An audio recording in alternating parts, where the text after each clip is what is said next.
naza au courant na ngote mais lengi juste retour na yo ceux que est-ce que ils a confirmé que mariage en vraiment ya grâce mbisi et sali lelo c'est aujourd'hui le 24 et ça lelo vraiment et ça li passe makazi vraiment lelo zoma que entre vous les chroniqueurs bolingani te bolingo ezate ko beta na ba désert à tout moment ko sala ba di n'importe quoi au moins lelo okeno libala karene ça na moi mbilinga moi muke mais kasi tant que tu attends déjà qu'on paie ça rapport ça dit que non bazar un peu sir naïe parce que moi ma relation contre Karine Mokonzi depuis non il y a des relations sous ils a peut-être cachette vous comprendre autant sous toki koloba pété autant sous biso to yebi pété on attend ça lobby pe ba yoki epé est-ce que vous comprenez c'est quoi ils a lelo bon gloire à Dieu sokabali gloire à Dieu mais le quand dans autres déplairer ça beaucoup plus par rapport que non et bah mambo belé ok non bah côté ligne de qu'on a biso Karine Mokonzi pour n'importe quoi na belle famille na ye malgré yé moko sali direct pour ko loba que non que libala na ye ezali sur les 24 été à préciser nos dates c'était que au libala ne kozala yo mo yeba ngote yo mo yeba ngote que ndeko na bino chroniquer moko auteur aux attaques na na belle famille nani ya Karine Mokonzi Marie-Laure pour nous attaquer ou le n'importe quoi la famille n'a que Karine Mokonzi azando qui Karine Mokonzi bien donc c'est ça j'ai un moment où que non donc bon na lobité que non libala Karine Mokonzi et otika la kosali maté mais comme yé mon bien que non libala na yé ezal lelo sur le 24 été ben batu babombani ba maputa ya libala na yé o basene baso ezal le 24 o ya lelo et ça qui prévu le 24 ya lelo ah ça vu que babilo comme ke ozo le cas o que non famille mbali ne balingité o boebe ezo rêvé toujours na bino ba chroniqueuse aïe baye balinga kanketi baye balinga gali mono baye balinga soda na bango yo eloko moye toi pe na swat ba fane na ngayo biso nyoso to sabone massivement na kati ya Congo Winner TV na beni ba fane to awa ya fila na noshi na ba to balinganga ba to balinganga musala na ba to mosepela na musala na ba to na sepelisa na banda ndeso ko molanda nga lisusu bien donc bon na nga lisusu bien abonnez-vous na kati ya Congo Winner TV la chaîne oyo yi osepelisa biso osepelisa yo to talanga kama na seni abana siso bato nyonso balingaka ya nza ko s'abonner sur Congo Winner TV. Congo Winner TV. La Cléopâtre Sarah Kabundi, Banous Yamboka na temps réel, chaîne Kangi Londres Mobimba, Balobi Bisoto. C'est ça kaka moko na Londres, Congo Winner TV. Babi biso nyonso to s'abonner na Congo Winner TV. Sarah Kabundi en direct de Londres. Babito s'abonner massivement net na film. Congo Winner TV, Sarah Kabundi. S'abonner massivement na chaîne na bino Congo Winner Télévision. Congo Winner Télévision, ya yemoko la Cléopâtre Sarah Kabundi babi moso aleki ngolo na mo. Ba news la kati na mo peut la bien honorable René Makondele donc tout y est donc voilà quoi juste pour notre website bino que beau s'abonner Yaraka na Congo Winner TV ya boss na biso Sarah Kabundi la Cléopâtre veut dire moi si o ya leki ngolo nelengi balobi na chaîne wana ozala jamais déçu talara yemoko.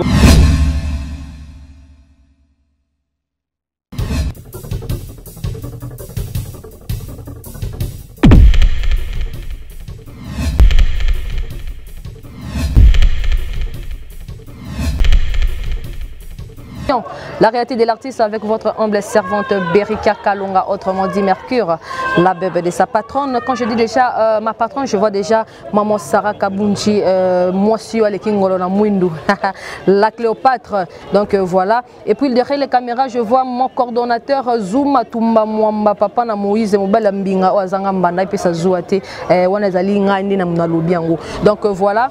Merci aussi à tous nos abonnés. On va passer sur confiance. On va passer Congo Winner Confiance, et c'est pourquoi moi aussi, de ma part, je fais vraiment les efforts pour vous donner les news. Je suis là vraiment, je travaille dur pour vous faire plaisir parce que Binonde Bopesinga Confiance, Nazala Lelo, Liboso, il y a écran à Bino. Donc voilà, aujourd'hui, la réalité de l'artiste, je fais juste l'analyse. Analyse Nabisu Lelo, je ne suis pas seul, je suis avec un chroniqueur. C'est moi déjà mon réalisateur, Nabisu déjà caméra parce que mon invité est déjà là. Bonjour papa. Oui, bonjour. Oui, papa, on s'est présenté dans Balandignon, c'est j'espère que Bato Bazotan déjà déjà que nous avons télé les bossons à Bongo et ça louange Matembo, l'escobar de la presse congolaise, les journalistes à faire Rouge TV. Il y a maman Nathalie Loco. Ok, d'accord, voilà. Bon, comprendre que non, Azali, chroniqueur, tout ça, même service, même Moussala, donc voilà. Lelo, débat n'habitué Lelo, ça pour la Karine Mokonzi vidéo, ils ont talama, ils ont circulé partout, Karine Mokonzi, Moko a confirmé, biso parce qu'il bosse qui les ont dit balobi, basalaki. Mais elle-même, elle a fait le vidéo pour nous dire que non, le mariage s'est annulé. Les 24, ils allaient sous-souder.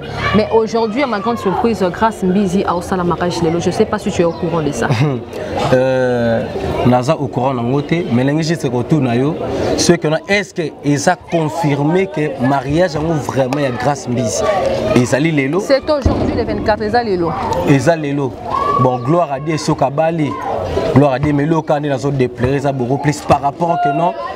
Il y a des belé au que non, côté ligne de Konabiso et Karine Mokonzi pour n'importe quoi, na belle famille. Vraiment, et ça, il passe ma case vraiment. Entre vous les chroniqueurs, bolinganité, bolingo isate, ko beta na ba désert à tout moment, ko ça ba dit n'importe quoi. Au moins lelo ok non, libala Karine ça na moi mbilinga moi muké. Malgré yemo ko sali direct pour na ko loba que non, que libala na et ça sur les 24 été. A préciser nos dates c'était que au libala ne ko sala. Ce qu'on a compris, c'est que les 24, il y a Lelo, tous les 24, il y a Mouanine. Et ça, les 24, il y a Lelo. Et ça qui est prévu, les 24, il y a Lelo. Ah, ça? Vu que Babilo, comme qui est les cas, que nos familles, ne balingité. Ils ont rêvé toujours na bino ba chroniqueuse. Mais ça les grâce de belle famille qui n'ont balingité parce qu'il s'est tatoué partout. Et combien il y a Karine Mokonzi de belle famille? Je me suis dit que nous chroniquer aux attaques et na belle famille il y a Karine Mokonzi. Marie-Laure pour nos attaques on va dire n'importe quoi la famille na que Karine Mokonzi azando qui Karine Mokonzi non mais attends ah ok nous ba bongo ba belle famille be bandimi pour adalat que toi bino bovani na belle fille na bino bozui ton na yeti mwana a comme na point que non abala e boyebi bien comment mutayo pesa bino rapport que azando ki bino pe bondimi yango mais kasiti tant que attend déjà qu'on peut ça rapport ça dit que non baza un peu sir na ye. Parce que moi, ma relation.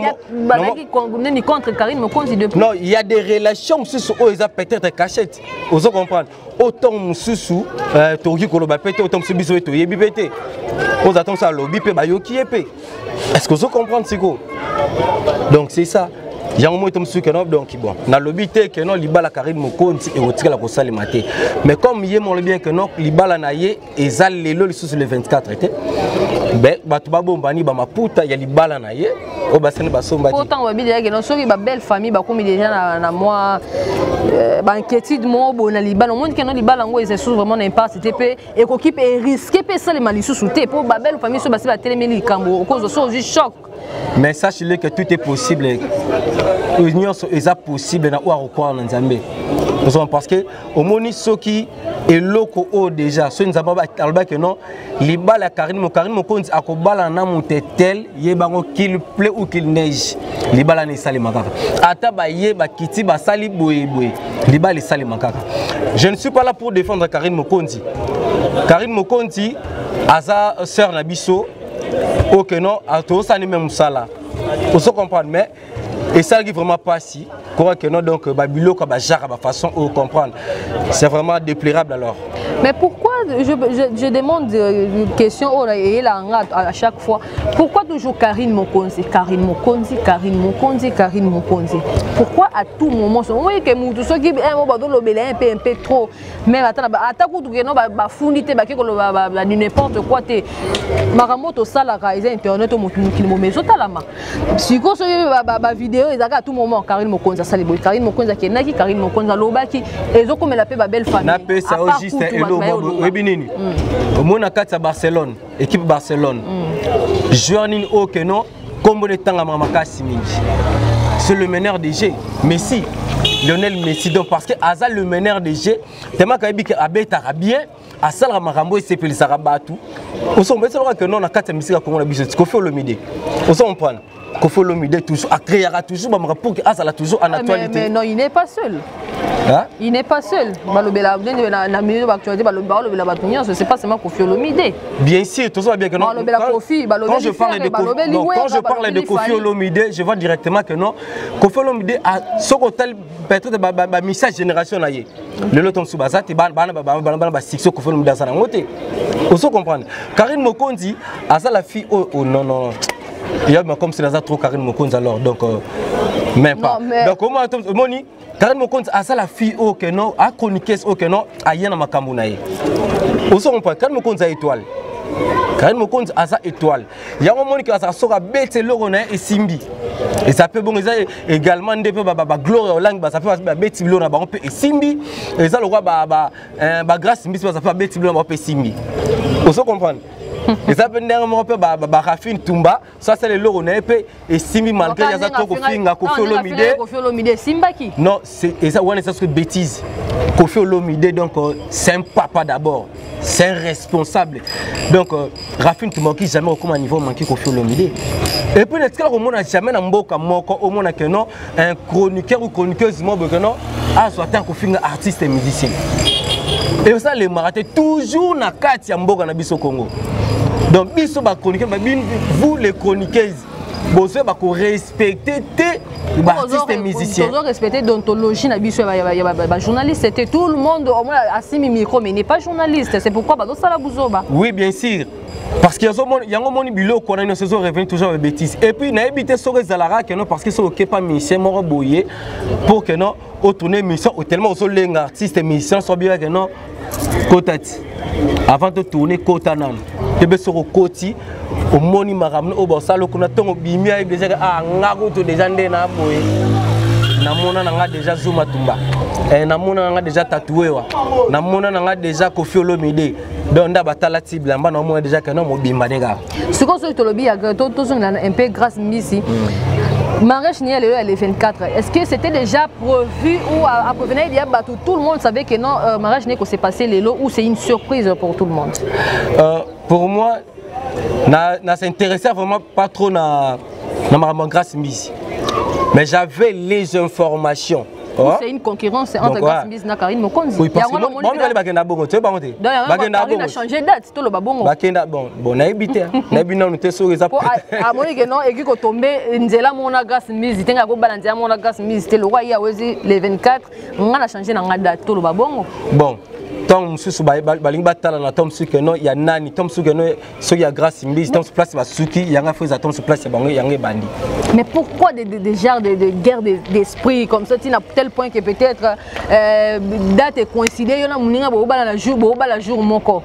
Ça fait plaisir mais pourquoi et comme a dit na point que non le roi mariage est coïncidé na muninga on a changé la date pour natala ndenge communauté que non déjà va Tom Susu pe pas déjà bon Tom Susu pe Grâce Misi invité ne pe nani Karine Mokonzi quand non ozanga mariage Tom Sianani ya Grâce Misi te funa kende kaka non c'est pourquoi on il est mariage naé parce que bah invité oh mais je peux pas me dire ça mais bilo monsieur ezanango pe Tom Sublo ya média petit c'est bon côté est-ce que bango mi balé on en attente est-ce qu'ils ont l'attente oh moninga au pesa moninga invitation ils en ont rapport à G tu es sûr ils ont rapport à G donc ça dit que notre temps Karine Mokonzi a reporté mariage n'importe attendre la date au nano à nos sangoté donc ça dit yemo a ébilé pourquoi. Non, vous avez dit tout à l'heure que non, et ça par rapport, il y a Makamo qui est une belle famille, c'est pourquoi le date est annulé. Peut-être ça bongo, mais il y a que non, oui, concert africain, il y a Werana JB, il y a Farah. Oui, banda concert de 19h, ti ba commencer ba 7h sur 10h comme ça, oui, bien des ara. Donc la peut-être on va inviter Tom Souré comme plus bongo. Tom Souré 4 Tom Souré on va continuer. Donc peut-être Tom spécialement Tom Souré ba belle famille na bango, Tom Souré que nous va reporter là nous probablement capable Tom Souré arranger. Et ça non makamot. Donc voilà, comprenez que non, Internet, vraiment, il y a des choses qui se passent. Pour il y a un conseil gratuit, quoi. Donc quand vous avez des problèmes sur Internet, des alertes, parce que c'est quelque chose qui ça sera internellement. Donc vraiment pour moi il y a bien été c'est pas bien la guerre d'esprit ba makamwa bongo eza kitorote soki neti Karine Mokonzi libala na yo et oanila ngo par rapport à ba problème aux une belle famille na yo OK pas mal mais soki eza que non pour coïncider que grâce mise faire bala lelo on le boy no libala ça les malelo vraiment ce côté là pour moi je suis désolé parce que c'est considère que c'est za nango considère c'est za nango mariage par exemple les vins il y a un peu les vins parce que un tel la date donc voilà si c'est comme ça vraiment je suis vraiment désolé mais naïbité mais Kobo sanate que l'union so et les kaka et ça les maralibanda moreba que internet et bango biso tout aux rendez-vous sur internet pour te ba news wana oui so qui libala vraiment que non il y a grâce c'est ça confirmé que ça news oui bien sûr ba bonné na biso ba so luka ba news ba news mais ba news on peut trop mais la bango comme ya buzoba quelque chose qui n'a même pas de sens ba mais sur internet c'est pas de news mais quand c'est total donc voilà grâce à Bika Libala n'est pas les lots. Oui, Bobby que non tout à l'heure là, Azana déjà na 4 salon, bazo soigner déjà ceux qui. Problème était total rare que non, soirée paysala. Bato pe bazana 4, ce pe libala on solo on rare que non ba publication bandu salema déjà. Toye bango rara, tout à rendez moment de zo kenela alors. Conseil numéro ça n'a pas chroniqueur peut-être na ba contradiction il y a genre au conseil numéro ça va. Au moni pour moi la rôle ba kenon au moni ba bagarre d'esprit. Ba bagarre d'esprit na bango c'est comme buzoba. Alors pour moi la rôle ba kenon entre vous les chroniqueuses il faut que vous allez quand même na kibomoto morbo. Tout ça la musala non pas pour que non tout ça la bêtise non. Un chroniqueur ou une chroniqueuse donc à ça mutu okeno ayaka pona kopé ça juste information kopé ça bateau batala ba news morbe o baza ko luka ba ye batom sigeno na minute oyo musicien intel information na ezanini artiste comédien intel ba news ne ezandengeni musala chroniqueur ou chroniqueuse ezabongo et donc il y a entre vous pour finir muninga o ya lobi boye o utabi ndeti bonote ko ka avant de la terrasse quelconque et pas de comment bon temps à comboter chroniquer mort azolo babi azo tout to bi ngape na loba ki ngonga liba ce Karine Mokonzi libala ne salami lobanga na za owenga na zalité na sera déjà très belle libala ne rotika la ko salemate c'est ça la problème bon j'ai vite compris tom ce que na fini tom ça chance tom so balaté on se comprendre comment que maman que non pour avoir chance ya robalaté en même temps ozo bossa na que non relation na bango peut-être ou maramo ou les quand entre bango mi balé o ya zo ya on a zoya peut-être tom si chance balaté ou soit tom si que non Karine Mokonzi salé le mot tom so oyepé que non a kangé lo la 4 que non Karine Mokonzi a qui jamais robala na vie na or que bloc on a esabienté makambo o soki muninga salo mabeto meka pe ko ba ko pardonner au lieu que on soit bablo to garder on a rata mon thème pour que muninga a évolué te non esa propriété entre faut boy ba que non ko ta ko se pardonner ko s'excuser entre vous parce que toi nous tous on est des Congolais et des Congolaises aux hommes ceux qui ont dit maro sala ba bêtise esa propriété et puis réputation ya mboka na biso moko esani ezobeba comment on a que non journaliste chroniqueur congolais chroniqueuse congolaise donc bazo attend ko sala ba buzo ba sur internet au moins que non réputation mboka esani ezobeba parce que l'homme qui remarque la vidéo l'homme moi qui carabou on t'a sali boy pas vidéo boaki au moins que non réputation mboka esani ezobeba aussi donc au-delà de ça ezo quitte alors